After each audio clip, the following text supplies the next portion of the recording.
এই এলাকা উদ্বাস্তুদের এলাকা, প্রচুর উদ্বাস্তু মানুষ বাংলাদেশ থেকে, পূর্ব পাকিস্তান থেকে এখানে এসে কি এসছে কিনা, এসে তো আমিও এসছি, আমার পূর্বপুরুষ ওই পার থেকে আসা।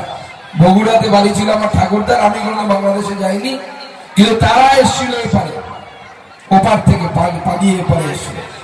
যাদের আধার কার্ডের সমস্যা হয়েছিল সব সমস্যা মিটে গেছে, আধার কার্ডের কোনো সমস্যা নেই।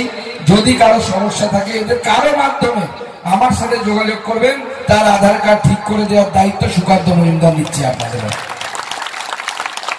এবং আমি বলে যাচ্ছি, উদ্বাস্তুরা যারা বাংলাদেশ থেকে এখানে এসেছেন তাদের কাউকে ফেরত যেতে হবে না, সেই ব্যবস্থা আমরা করব, তারা পশ্চিমবঙ্গে থাকবে। এটা ভারতীয় জনতা পার্টির ঘোষিত নীতি। আগামী দিনে খুব তাড়াতাড়ি সিএ রুলস রেগুলেশন চলে আসবে।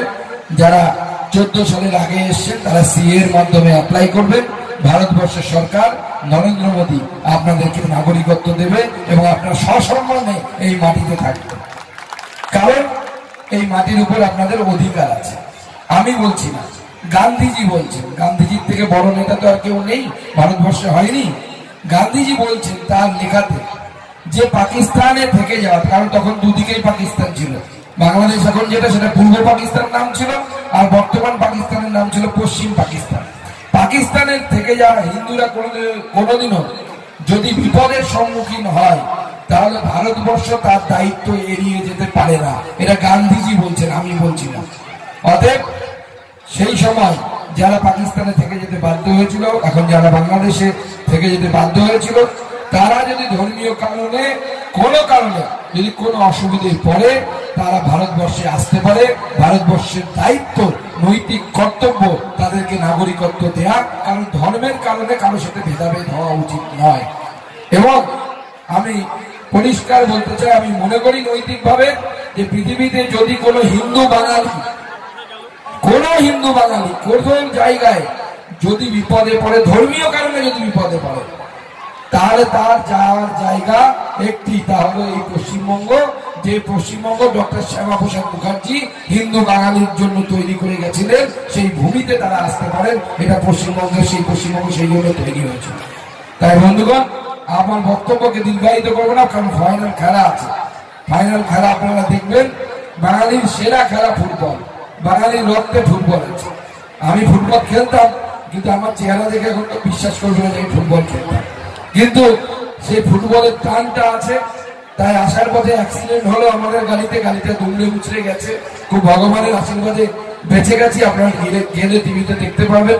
আমরা গোবিন্দপুরের কাছে যখন আসছিলাম, সামনে একটা বাস ইচ্ছে করে আমাদের কনভয়কে আটকে দেয়। পাইলট ব্রেক কষে, আমার গাড়িও ব্রেক কষে, আমার গাড়িতে গিয়ে পাইলটে ধাক্কা মারেনি, কিন্তু পেছনে যে গাড়িটি ছিল সে দেখতে না পাওয়ার জন্য ব্রেক কষার পরেও সজোরে এসে আমার গাড়িকে ধাক্কা মারে এবং আমার সিকিউরিটি একজন আহত হয়। আমার সামান্য চোট লেগেছে, তেমন কিছু হয়নি। আমি হয়তো ওখান থেকে ফিরে যেতে পারতাম, কিন্তু যেহেতু কথা দিয়েছি, আমাদের একজন সিকিউরিটিকে হসপিটালে দেখিয়ে ধুবুলিয়া গ্রামীণ হসপিটালে চিকিৎসা করে তাকে বসিয়ে রাখা হয়েছে। ওখানে যাওয়ার পথে তাকে নিয়ে যাব। এত কিছুর পরেও এসেছি শুধু একটা কারণে, কারণ আমি যেহেতু কথা দিয়েছি এখানে আসবো, সুকান্ত মজুমদার যে কথা দেয় সেই কথা রাখবই। তার জন্য যত কষ্টই হোক না কেন আমি সেদিন এখানে এসেছি। আপনাদের সকলকে নমস্কার। ফাইনাল খেলা কিছুক্ষণের মধ্যে শুরু হয়ে যাবে, সকলে উপভোগ করুন। আর মাথায় রাখবেন, আপনারা অনেকেই ওই পার থেকে আসা মানুষ আছেন পূর্বপুরুষের মতো। আমরা 2 টাকা কিলো চাল অথবা মোদিজি যে ফ্রিতে রেশন দিচ্ছে তার জন্য ভারতবর্ষে আসিনি।